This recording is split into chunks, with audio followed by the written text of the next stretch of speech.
Ayan, good morning po. Ayan o. Papakita ko yung aking alaga. Ayan o, ang baby namin o. Ayan, pinapatulog ko na lang siya na hawak-hawak ko kasi pag inilapag ko kasi siya, mahaba na yung 30 minutes o kaya 15 minutes na nakakatulog siya. Kasi madali siyang magising pag pag kayo nakababa, pag sa umaga. Dali siya magising, hindi siya nakakatulog ng maayos. Madali siyang magulat. Kaya ayan, pinatulog ko na lang siya na hawak-hawak ko para makatulog ng maayos. At maaga siya nagising kanina ala 4:30 nagising na siya. Tapos ayun, pinatulog ko kanina alas 7, mga 7:20. Ayan, hanggang ngayon tulog pa siya kasi hawak-hawak ko. Pag inilapag ko naman kasi siya, ayan, mabilis siyang magising. Kaya yan na lang po.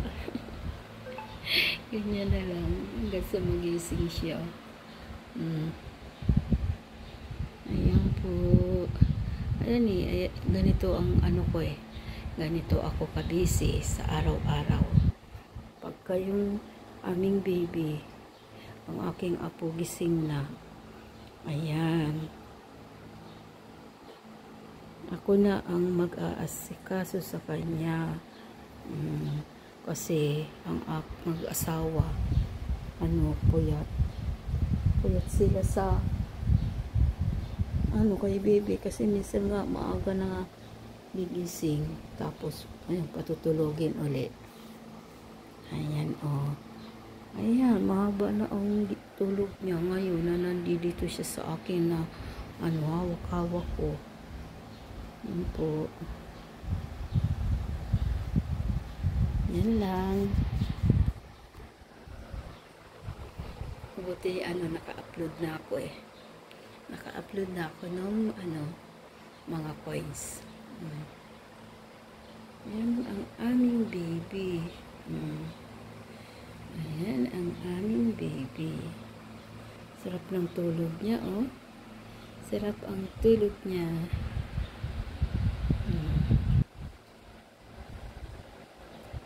Kasi kanina natulog na nga rin ito, tapos inano ko siya doon, ibinaba ko siya doon sa kanyang higaan. Nagising, kaya binuhat ko ulit. At dito ko na lang siya pinatulog na hawak-hawak ko, hindi ko na ibinaba. Kasi minsan nagkakaibag na pag hindi makatulog ng maayos. Pag ibinababa. Ayan po. Ganyan lang. Ganyan lang.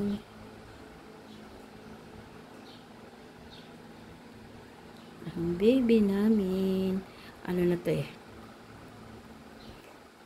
sa March 9, 8 months na. 8 months na ang aming baby. Ang aking apo. Sa March 9. Ayan.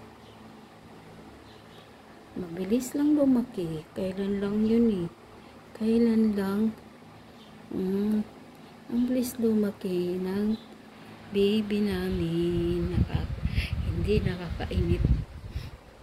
Pag nagtagal-tagal pa niyan. Maglalakad. Ayan yan lang. Ang baby namin. Ang baby namin na mabait. Sarap ng tulog. Sarap ang tulog niya.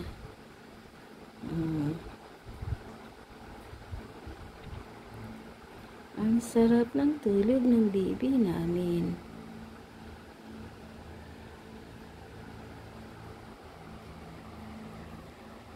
Mag-ano lang ako mamaya, alis din ako pagkatapos kong magluto, punta naman ako doon sa sa shop namin.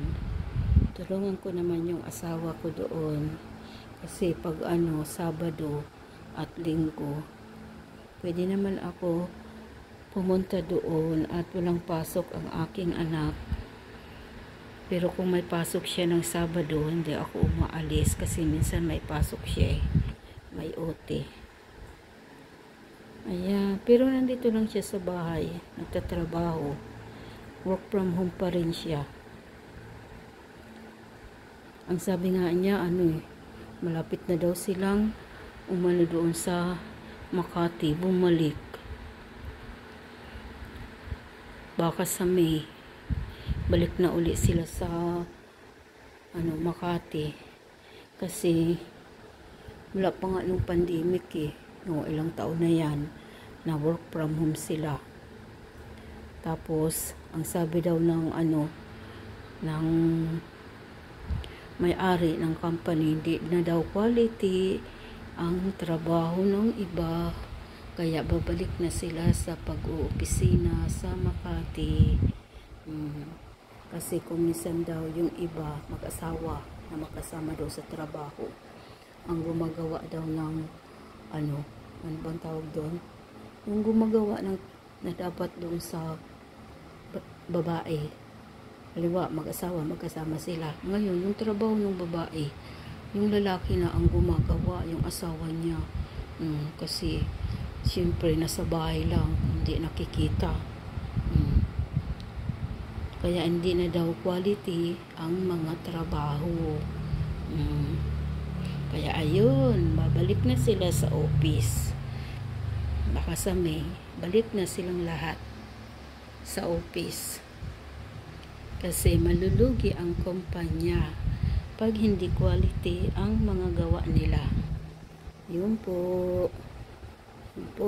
Yan lang. May mai-upload lang kung ano-ano na lang maisipan ng lola nyo. May mai-upload lang. Yan, sa susunod, naman, ipapakita ko yung iba ko doon ng mga naman. Yung mga collection ko naman na mga mutya. Ayan po. Ayan. Thank you. Thank you for watching. Bye-bye po.